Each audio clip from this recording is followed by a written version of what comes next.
Hello दोस्तों, मेरा नाम अनिल साहू है और आज मैं फिर से अपने नोट्स का वीडियो बना रहा हूँ। अगर ये वीडियो आप लोगों को अच्छा लगे तो ज़्यादा से ज़्यादा शेयर करना और लाइक करना और मेरे चैनल को सब्सक्राइब भी करना और कमेंट करके ज़रूर बताना दोस्तों कि ये वीडियो आपको कैसा लगा। आज के वीडियो में मैंने अपने जो टॉपिक है हमारा वो है भारत रूस संबंध, यानी भारत और अमेरिका की और भारत और रूस के बीच का जो संबंध है उसको दर्शाया है मैंने इसमें। तो मैंने पहले टॉपिक में दोस्तों भारत और अमेरिका के संबंध को दर्शाया है। इसमें भारत और रूस के बीच का संबंध को मैं अगले वीडियो में बताऊंगा। तो चलो अब हम अपने वीडियो स्टार्ट करते हैं। भारत और अमेरिका का संबंध। भारत एवं अमेरिका विश्व के सबसे प्राचीन एक बड़े लोकतांत्रिक देश के रूप में देखे जाते हैं। दोनों देशों के बीच मजबूत ऐतिहासिक धरोहर होने के बावजूद इनके मध्य भारतीय स्वतंत्रता के प्रारंभिक वर्षों में मधुर संबंध स्थापित नहीं हो सके। इसका मुख्य कारण अंतर्राष्ट्रीय व्यवस्था थी। अमेरिका और सोवियत संघ के बीच शीत युद्ध के दौर वैचारिक संघर्ष चल रहा था। भारत ने गुट राजनीति से बचने एवं अपनी स्वतंत्रता को बनाए रखने के लिए स्वतंत्र विदेश नीति की अवधारणा को प्रस्तुत किया। भारत और अमेरिका के संबंध को 3 चरणों के मध्य से समझा जा सकता है, जो इस प्रकार है। शीत युद्ध के दौरान भारत और अमेरिका का संबंध, शीत युद्ध की समाप्ति के बाद भारत और अमेरिका का संबंध, और चीन एक उभरती महाशक्ति होने के बाद भारत और अमेरिका का संबंध। दोस्तों यहाँ चीन को मैंने इसलिए जोड़ा है क्योंकि चीन अभी एक महाशक्ति के तौर पे उभर रहा है और इंडिया भी महाशक्ति के तौर पे उभर रहा है। तो इन दोनों का जो कॉम्बिनेशन है उसमें अमेरिका का क्या रोल है और अमेरिका कैसे संबंध चाहता है भारत से, मैंने उसको बताया है। अब दोस्तों हम शीत युद्ध के दौरान भारत और अमेरिका का संबंध देखते हैं। जो दोस्तों शीत युद्ध की जब बात हम कर रहे हैं तो आखिर शीत युद्ध है क्या, मैंने उसको पहले दर्शाया है। शीत युद्ध 1945 में द्वितीय विश्व युद्ध समाप्त हो गया। युद्ध की समाप्ति के साथ ही विश्व इतिहास में एक भयंकर अध्याय का अंत हो गया। परंतु युद्ध के अंतिम चरण में रूस और पश्चिमी राष्ट्रों के बीच संदेह और अविश्वास उभरने लगा। 6 अगस्त 1945 को अमेरिका ने हिरोशिमा जापान पर अणु बम गिराया। हालांकि अमेरिका के मित्र राष्ट्र इंग्लैंड और फ्रांस को इसकी पूरी जानकारी थी, पर अमेरिका के अपने एक अन्य मित्र राष्ट्र रूस को इसकी जानकारी पहले से नहीं थी। युद्ध के बाद अमेरिका और रूस ने खुलकर एक दूसरे का विरुद्ध आरोप लगाने और कटु शब्दों का प्रयोग शुरू कर दिया। दोनों महाशक्तियों की महत्वाकांक्षाओं, विरोधी विचारों और मतभेद ने एक ऐसी स्थिति को जन्म दिया जिसे शीत युद्ध के नाम से जाना जाने लगा, पुकारे जाने लगा, ये जाना जाने लगा। वास्तव में शीत युद्ध न तो युद्ध अथवा शस्त्र सैनिक संघर्ष की स्थिति थी और न ही शांति की, यह बेचैनी भरी शांति थी। यह युद्ध गोलाबारी या तोपों से नहीं बल्कि वाक्य संघर्ष, अखबारों, परस्पर विरोधी बयान, चालबाजी और राजनीति प्रचार द्वारा लड़ा जा रहा था। अमेरिका और सोवियत रूस सीधे सैनिक संघर्ष में शामिल नहीं थे, पर वे एक दूसरे को कमज़ोर बनाने का प्रयत्न कर रहे थे। इसका परिणाम यह हुआ कि पूरी दुनिया 2 ध्रुवीय विश्व में बट गया। हालांकि पूरा जो दुनिया था वो 2 भागों में बट गया। इसको वीडियो को लंबा नहीं करूँगा मैं ज़्यादा, थोड़ा सा इसको बताया हूँ। ये बटा है विश्व, मैंने ये डायग्राम दे रखा है छोटा सा। विश्व, सोवियत गुट और एंग्लो अमेरिका गुट। सोवियत गुट का जो विचारधारा था वो कम्युनिस्ट विचारधारा था और एंग्लो अमेरिका गुट का वो था पूंजीवादी विचारधारा के ऊपर। अब 2 ध्रुवियों का अर्थ क्या है वो बताता हूँ मैं आपको। विश्व राजनीति में समान विचारधारा और नीतियों पर चलने वाले दो गुट। यानी जो हमारे विश्व की राजनीति है, जब ये दुनिया दो गुटों में बटा था तो इन दोनों का एक अलग अलग विचारधारा था। पहले का था कम्युनिस्ट विचारधारा और एक का था एंग्लो अमेरिका गुट का पूंजीवादी विचारधारा। तो इसी विचारधारा के कारण ये शीत युद्ध आराम हुआ था। दोस्तों, इस शीत युद्ध के दौरान हम भारत का संबंध देखते हैं अमेरिका के साथ कैसा था। दोस्तों, अमेरिका भारत को अपने गुट में शामिल करना चाहता था, जबकि भारत ने किसी भी शक्ति गुट में शामिल न होने की नीति अपनाई, जबकि पाकिस्तान इन संगठनों का एक सक्रिय सदस्य बना, जिसके बाद भारत और अमेरिका के संबंध कमज़ोर हो गए। सभी अंतर्राष्ट्रीय मंच पर मुद्दों पर दोनों देशों के बीच संघर्ष निरंतर बढ़ते गए। शीत युद्ध के समय दोनों देश के बीच विवाद हंगरी संकट, चेकोस्लोवाकिया संकट, संयुक्त राष्ट्र में चीन की सदस्यता, कश्मीर समस्या, पाकिस्तान को अमेरिकी हस्तांतरण और परमाणु मुद्दे के दौरान स्पष्ट रूप से दिखाई देते हैं। जो भारत और अमेरिका के बीच का जो संबंध था, जो कितना बेकार संबंध था, हम कह सकते हैं कि भारत और अमेरिका का जो संबंध है वो शुरू में अच्छा नहीं था। जो इस शीत युद्ध के समय देखा जा सकता है वो कई विवाद थे, ऐसे जैसे हंगरी संकट, चेकोस्लोवाकिया संकट, संयुक्त राष्ट्र में चीन की सदस्यता, कश्मीर समस्या, पाकिस्तान को अमेरिका हस्तांतरण और परमाणु मुद्दे के दौरान स्पष्ट रूप से दिखाई देते हैं। इसीलिए पाकिस्तान के विरुद्ध हमारे संघर्ष में अमेरिका ने प्रायः पाकिस्तान का पक्ष लिया और पाकिस्तान में अपना एक शक्तिशाली सैनिक अड्डा भी कायम कर लिया। अमेरिका ने जब उत्तरी वियतनाम पर बम वर्षा की, यानी जब अमेरिका उत्तरी वियतनाम पे गोले बारूद बरसा रहे थे, तो भारत ने इसकी आलोचना की। 1965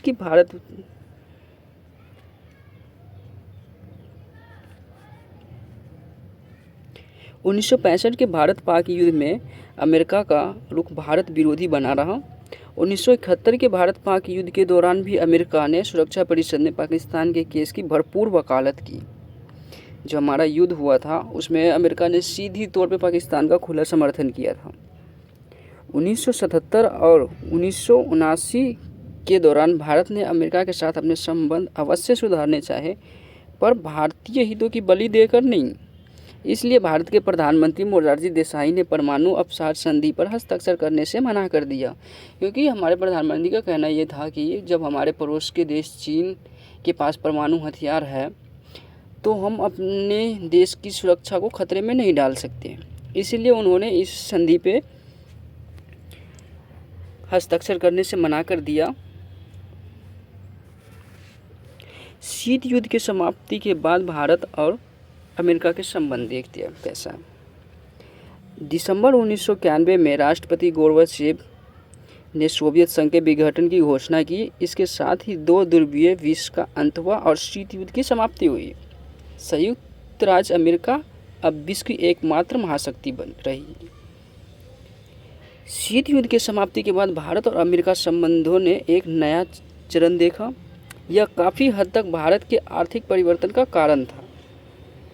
इसी समय भारत ने स्वतंत्रता के पश्चात अपनाई गई राज्य सहायता प्राप्त मिश्रित अर्थव्यवस्था में बदलाव किए और आर्थिक संकट से बचने या निपटने के लिए भारत ने इंटरनेशनल मॉनेटरी फंड यानी IMF से कर्ज लिया एवं मुक्त व्यापार और बाजार आधारित अर्थव्यवस्था को अपनाया। वो 1991 के समय में ही हमारे भारत में उदारीकरण, पूंजीकरण और वैश्वीकरण को हम देखते हैं। तो ये यही चीज़ है। भारत के द्वारा अपने बाजार अर्थव्यवस्था को खोलने के राजनीतिक आर्थिक पर्यावरण ने अमेरिका को भारत के साथ अपनी जुड़ाव पर पुनः विचार करने के लिए प्रेरित किया।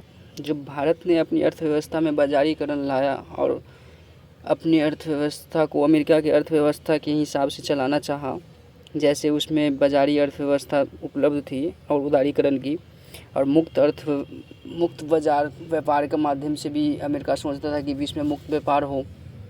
तो ऐसे ही जब ये भारत ने भी ये नीति अपनाई तो अमेरिका पुनः से दोबारा से विचार करने लगा कि वो भारत के साथ कैसे रिश्ते रखे। 1994 में भारत के प्रधानमंत्री नरसिम्हा राव द्वारा वाशिंगटन की यात्रा ने अमेरिका के साथ भारत के द्विपक्षीय संबंधों को नई आकृति प्रदान की थी। इस यात्रा का उद्देश्य भारत और अमेरिका के बीच व्यापार और निवेश के क्षेत्रों में संबंधों को बढ़ाना था। 11 सितंबर 2001 को जब वर्ल्ड ट्रेड सेंटर पर आतंकी हमला हुआ तो इससे अमेरिका पाक संबंध में दूरी बढ़ गई। दोस्तों, हम सब जानते हैं कि 11 सितंबर 2001 को जब 4 जगह हमला हुआ था अमेरिका के अंदर, जिसमें एक वर्ल्ड ट्रेड सेंटर भी था अमेरिका का, जहां इसके ऊपर आतंकवादी हमला हुआ था। और इसका जो आतंकवादी का जो मुख्य चेहरा था वो था इसका ओसामा बिन लादेन का, जिसको अमेरिका ने पाकिस्तान के अंदर ढूंढ के ने स्ट्राइक में मारा था।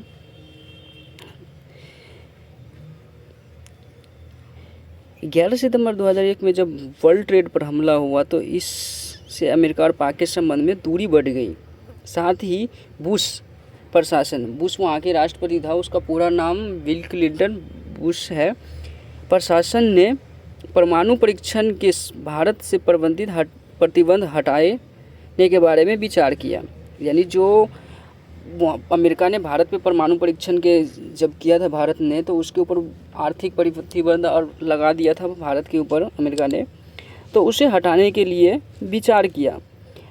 इस हमले के बाद भारत एक प्रमुख सहयोगी के रूप में उभरा, जिसने आतंक के खिलाफ अमेरिकी युद्ध का समर्थन किया। और इसी के कारण जब अमेरिका पाकिस्तान में अपने दुश्मन को मारने के लिए, यानी जो उसके वर्ल्ड ट्रेड सेंटर पे हमला किया था, तो उस आतंकवादी के खिलाफ जो युद्ध छेड़ा था उसका भारत ने खुला समर्थन किया था। अब देखते हैं दोस्तों, चीन एक उभरती महाशक्ति होने के बाद भारत और अमेरिका संबंध, मैंने बात की थी दोस्तों चीन के बारे में, तो उसके बारे में मैं आपको बता रहा हूँ। चीन और अन्य एशियाई देश यानी आसियान के सदस्य के उदय के साथ हिंद प्रशांत महासागर में हाल ही के वर्षों में रणनीति और आर्थिक महत्व हासिल किया है। यह क्षेत्र अंतर्राष्ट्रीय व्यापार और ऊर्जा संसाधनों के लिए प्रमुख आपूर्ति मार्ग के रूप में शामिल है। इसमें 2 हॉट स्पॉट हैं, एक मलक्का और दूसरा दक्षिण चीन सागर। जो दोस्तों अभी भी आप लोग दक्षिण चीन सागर के बारे में कुछ ज़्यादा ही सुन रहे हैं न्यूज़ में, जिसके कारण अभी हाल ही में अमेरिका ने दक्षिण चीन सागर में अपना 7वां बेड़ा तैनात किया है इसको ताइवान को सुरक्षा देने के लिए। तो ये 2 ही मुख्य हॉटस्पॉट था यहाँ का। द्वितीय विश्व युद्ध के बाद से अमेरिका इस क्षेत्र के प्रमुख शक्ति रहा। द्वितीय विश्व युद्ध जब समाप्त हुआ तो इस क्षेत्र में अमेरिका एक प्रमुख शक्ति रहा और चीन के उदय और इसके शक्ति प्रदर्शन इस क्षेत्र में अमेरिका प्रभाव को कम करने की संभावनाएं हैं। जैसे ही चीन अब एक शक्ति के रूप में उभर रहा है तो इस क्षेत्र में अमेरिका का दबदबा भी कम होता जा रहा है।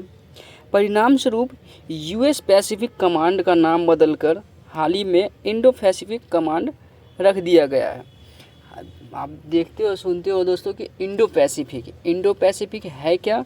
तो इंडो पैसिफिक हिंद प्रशांत महासागर को कहते हैं। जो पहले प्रशांत महासागर ही अमेरिका जिक्र कर रहा था, अब उन्होंने इंडिया को साथ लेके, इंडिया का जो पैसिफिक है उसके साथ लेके इंडो पैसिफिक कमांडर का नाम दिया है इन दोनों को मिला करके, जो इस क्षेत्र में भारत और हिंद महासागर के लिए यूएस के महत्व का प्रतीक है।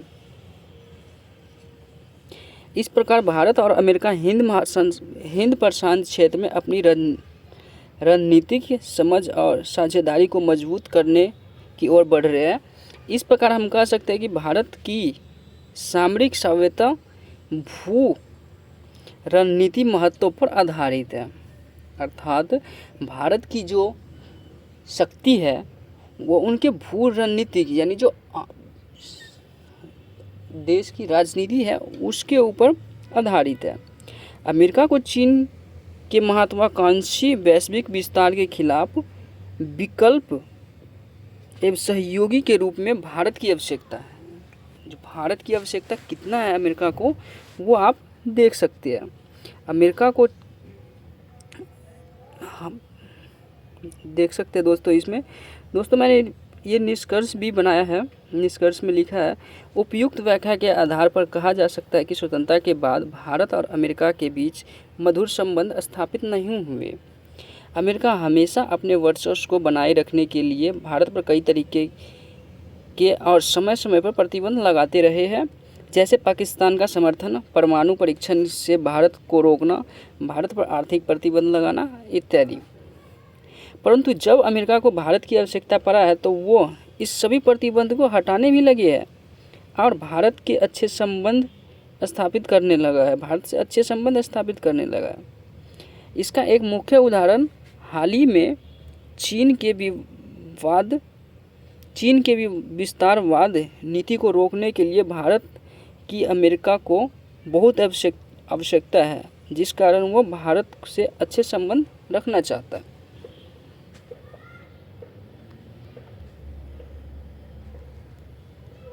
दोस्तों मैंने इसमें क्वेश्चन ऐड नहीं किया है। मेरा मानना ये है कि अगर हम चैप्टर को समझ लें तो क्वेश्चन किसी भी टाइप का है हम उसको बना सकते हैं अपने अकॉर्डिंग। तो इसलिए दोस्तों मैंने इसमें चैप्टर का नोट्स बनाया है, जो एक भारत और अमेरिका के रिश्ते कैसे है शुरू से और अभी कैसा चल रहा है उसके ऊपर है। दोस्तों वीडियो अच्छा लगे तो इसे शेयर ज़रूर करना और चैनल को सब्सक्राइब भी कर देना और कमेंट करके ज़रूर बताना दोस्तों कि वीडियो में कोई कमी है। मेरा मानना है तो कुछ कमी तो होगा ज़रूर, लेकिन शेयर ज़रूर कर देना और बताना भी दोस्तों कमेंट में।